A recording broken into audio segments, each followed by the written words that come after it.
Hello, everybody, how's it going today? Glowplasma 231 here, and I just finished watching the One Piece fan letter special special episode of the One Piece anime, whatever you really want to call it. I don't think we have like an official name from Toei about what the One Piece fan letter is, but I just watched it and I really enjoyed this little special episode. I actually wasn't planning on making this video at all about the fan letter. I was just simply going to watch it because I'm like, oh, hey, it looks like a really fun little piece of One Piece animated content. And I normally don't watch the One Piece anime. I normally just read the manga and occasionally talk about it whenever I do like weekly Shonen Jump videos or something. But with the recent announcement that, oh, hey guys, One Piece anime is going to be going on break for a little while, for about 6 months. During that time, we're going to be getting remastered versions of the Fishman Island arc. But before all of that, we're getting this little special One Piece fan letter PV sort of deal. And I saw that trailer and I was like, hey, it looks like really interesting, so I'm decently interested in checking it out. I actually just finished watching the episode about an hour ago, and while I was sitting down and simmering on it, I'm like, man, I really enjoyed that. And eventually I was like, you know what? Why don't I just record a video on that? Because it was just such an amazing piece of content from the One Piece story. And something that I really love to see in the One Piece story, which is not like the concept like, hey, big battles, more of the mundane lives of other people around the world and how the Straw Hats have really affected them, which is really what this story is. So just a warning for a few people, I may be delving into a few of these spoilerly topics talking about this One Piece fan letter episode. If you guys don't want those, go watch, of course, this episode first. It's really awesome. And then come back and watch this video just so I don't spoil you guys on how amazing and really nice and cute this whole episode really was. So many of you may be asking, all right, what is One Piece fan letter about? And it's simply the story of a little girl who looks up to Nami and wants to give her a fan letter. And by the end of course, this 24-minute episode runtime, this little girl ends up saving the Straw Hats as they are leaving off of Sabaody Archipelago, getting ready to head down the Fishman Island, right?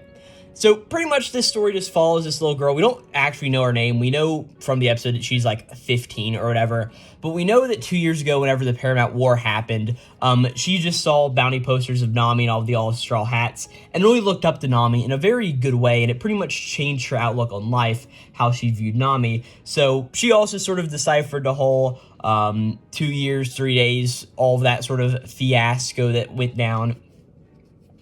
So pretty much she knows that, okay, the Straw Hats are going to be appearing on Sabaody Archipelago, and her goal is to just go and deliver this letter to Nami.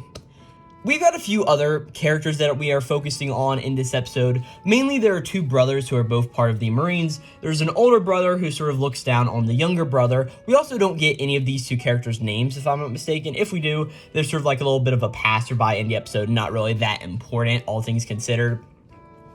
Pretty much the younger Marine is more of a helping hand throughout all of this story, and while we don't really exactly get a great resolution for him, granted we don't really get a whole lot of resolution in this episode, it's really meant to be just a sort of one-off deal. We eventually see that these two Marines sort of come together and help out this little girl as she tries to get her letter to Nami, right? Which, a little bit of an interesting thing is, in the end, she doesn't actually end up succeeding.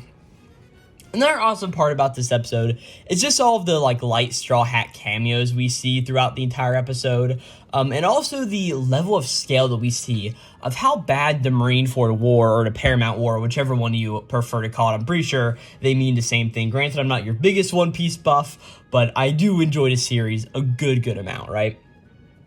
We see really how tough the Paramount War was for all the Marines fighting in it. I mean, the opening scene is literally just like devastation going on as we see just like all of the prisoners from Impel Down, all of the Straw Hats going on, mainly Luffy and all of them just going through, beating up a bunch of Marines, and of course we like Kizaru fighting everybody. We see Mihawk, we see Crocodile and Mihawk do their whole face-off halfway between the episode. And also halfway through the episode, there's a little bit of a flashback between those two Marine brothers I was talking about a bit earlier, where the little brother was, let me rephrase that, the older brother was trapped under some ice, and the younger brother just got saved after being trapped under some of the ice, of course, by, what's his name? Aokiji's Devil Fruit, of course. So as all of this is sort of going on, everything's being bad, the younger brother isn't a big fan of his older brother, so he's starting to, run away. And all of a sudden, Luffy and Ace come through, of course, doing all of their things. And this younger brother just thinks about this, and it spurs him into action, and he ends up saving his younger brother, even though he doesn't necessarily care for him, or he ends up saving the older brother, even though he doesn't care for him that much. And we sort of see that he feels a little bit of guilt about this, being that Straw Hat, of course, Luffy, lost his older brother when he ended up saving his older brother because of what he saw Luffy do. It's a really interesting little moment that goes throughout this episode. Another great part of this, as I was saying, was all the various cameos we see of all of the characters. There's a moment where we actually see Luffy fighting some Marines on the Sabaody Archipelago. There's a moment, I guess we'll just go through them all in order. We see Zoro at a bar as some bar patrons are just sitting around all drunk and like doing power scaling stuff. It's really, really funny. As Zoro's like, oh yeah, Mihawk's best. I don't know what you're talking about. That red-haired Shanks is obviously better. Hey guys, what do you think about Zoro? I think he's pretty cool. Like, he's got that potential. He's an up-and-comer. So it's really fun sort of to see all this power scaling going on between all of these characters. It was really funny, and eventually they get on Zoro's nerves enough to where Zoro just comes by and like just pounds him on the head. It's a really funny joke.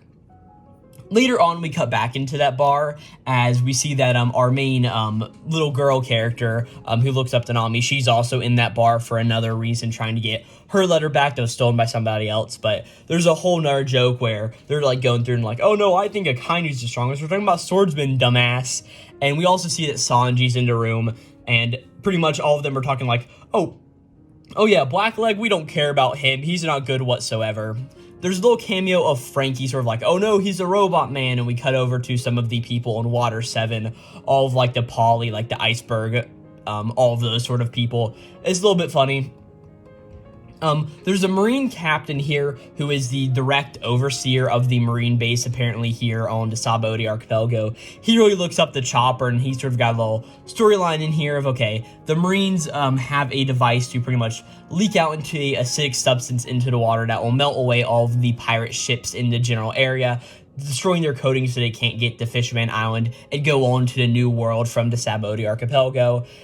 He pretty much gives his key card to the older brother, and the older brother is tasked with taking it to one of these marine vessels on the edge of the island.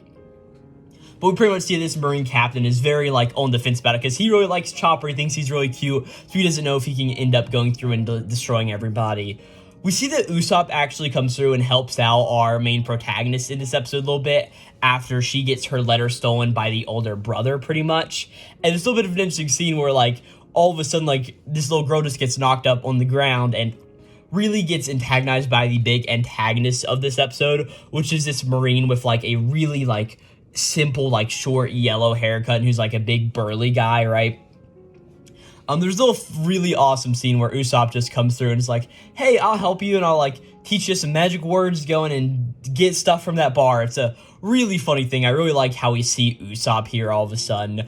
I'm going to talk about Sanji, talk about Chopper. We see a cameo of Robin in a bookstore. The bookstore clerk lady eventually also comes through and helps save the day with the help of these two other kids. We learn that she's really infatuated with, of course, the Soul King Brook, being that his last concert is on the Sabaody Archipelago. There's just a lot of tiny moments in this episode that really, really make it work, all things considered.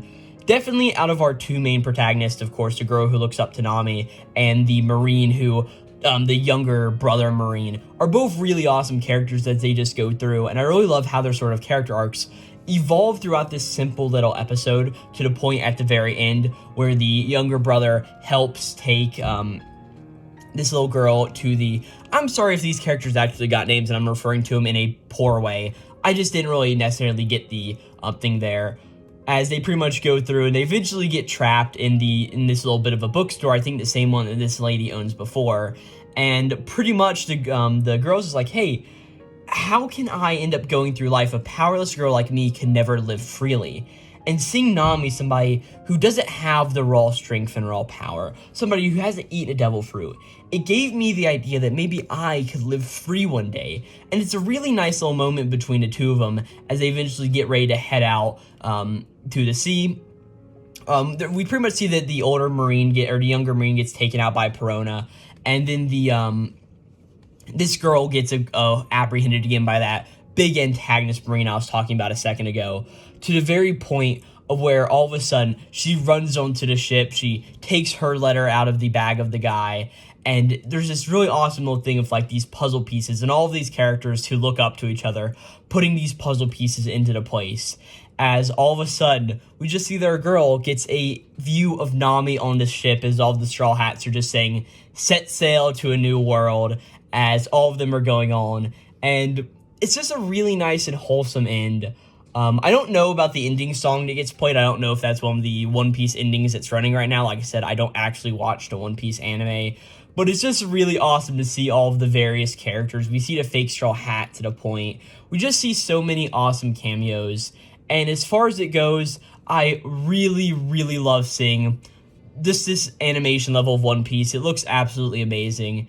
And I understand why One Piece Fan Letter has been rated so high on my anime list. Do I think it's necessarily the best piece of like animated content ever? No. I still think a series called Astra Lost in Space is 10 times better. Or I wouldn't say 10 times. This is like really, really good. And as far as like a short One Piece story told of like very, like you don't need to know much about the One Piece world to really get what happens here. It's just really, really awesome to see.